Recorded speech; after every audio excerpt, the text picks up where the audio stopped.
திரைப்படத்தில் இருக்க வரைக்கும் சம்பாரிச்சிங்க, விட்டுட்டு வந்தீங்க. நான் பல்லாயிரக்கணக்கு கோடி விட்டுட்டு வந்தேங்கிறீங்க. யாருக்கா விட்டுட்டு வந்தீங்க? கொரோனா காலம் இருந்துட்டுங்க. கொரோனா காலம் வந்து இதெல்லாம் வீட்டு விட்டு வெளியே வருவார். கொரோனா நிவாரண நிதிக்கு நடிகர் விஜய் 1,30,00,000 ரூபாய் நன்கொடையாக கொடுத்துள்ளார்.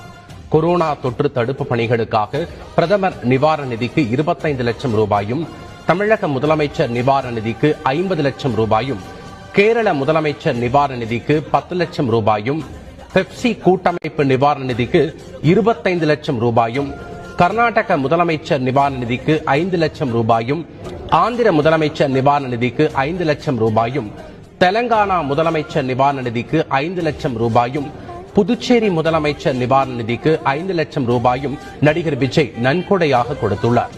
மேலும் தனது ரசிகர் மன்றங்கள் மூலமும் நன்கொடை அளித்து பாதிக்கப்பட்ட ஏழை எளிய மக்களுக்கு நிவாரண உதவிகள் செய்யுமாறு நடிகர் விஜய் அறிவுறுத்தி